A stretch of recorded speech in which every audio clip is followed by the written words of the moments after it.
Welcome to the deep dive. Today we're looking at Akiflow. It's an AI time blocking planner. Right. Claims it can save you like 2 hours every day.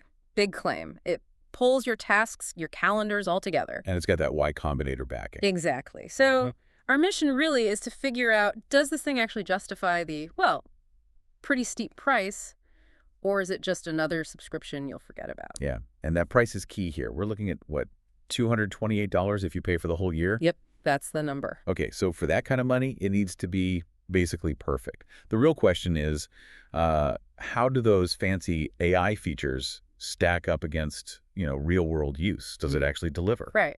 They talk a lot about unification, putting everything in one place. How are they doing that better than, say, giants like Asana or Notion or ClickUp? What's the edge? Well, the edge seems to be in the integration and just the overall flow. Reviewers do point this out. It has a huge integration capacity, like over 3,000 tools. 3,000. Yeah. So think Gmail, Slack, Trello, Notion. It aims to pull everything into this single universal inbox. Okay, that sounds pretty good on paper. It does. And apparently, the calendar and task integration, it's smoother than a lot of competitors. Plus, people really like the keyboard shortcuts. Ah, the shortcuts. Always important for power users. Definitely. And their AI assistant, they call it AY, it's not just fluff. It actually automates some workflows. And this is quite neat. It can apparently spot if you're overloading your schedule. So it warns you, like, hey, too much stuff. Sort of, yeah. Yeah. It detects potential overload, which could actually be useful. Okay, unification, AI, that works. Sounds good. But let's get down to the cost again, because it's not cheap. Not at all. $19 a month if you pay annually. That's the $228. If you go month to month, it jumps to $34. Ouch. Yeah, and that's way more than something like Todoist or TickTick. Even other AI time blockers like Motion aren't always that high. It's like the #1 complaint we found. And that price tag makes the flaws really stand out. You pay premium, you expect premium across the board. Which brings us to the problem. Exactly. Yeah. There's this weird gap between the sophisticated AI and some really basic functional messes.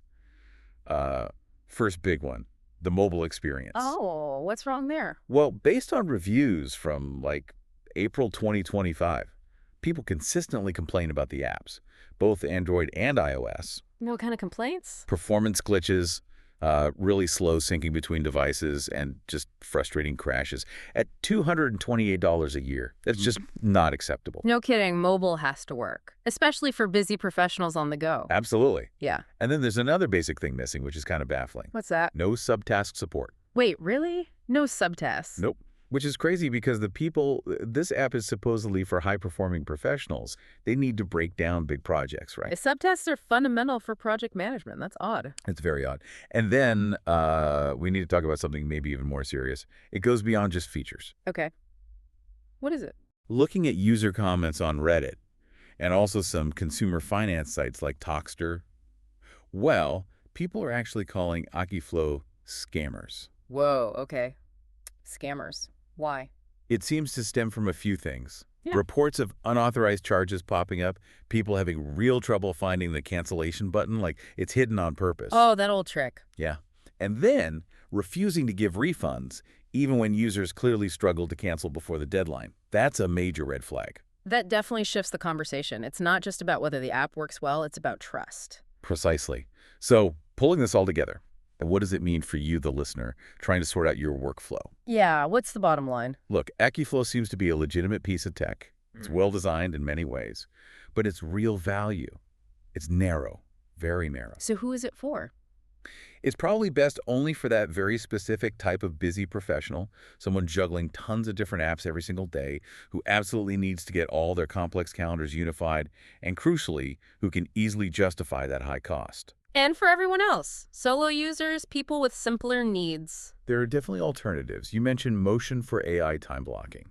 Or, honestly, just combining a free tool like Google Calendar with a solid, maybe cheaper task manager could give you a lot of the same benefits. Right, and probably without the billing headaches. Exactly. Less risk there. Okay, so considering everything, the impressive tech integration on one side, but these really fundamental issues with billing, cancellation, even missing basic features on the other, it leaves you with a pretty important question to think about. When you're evaluating premium software, especially stuff that promises peak efficiency with AI, How much weight should you give to the company's actual business practices, the ethics, compared to just the shiny features?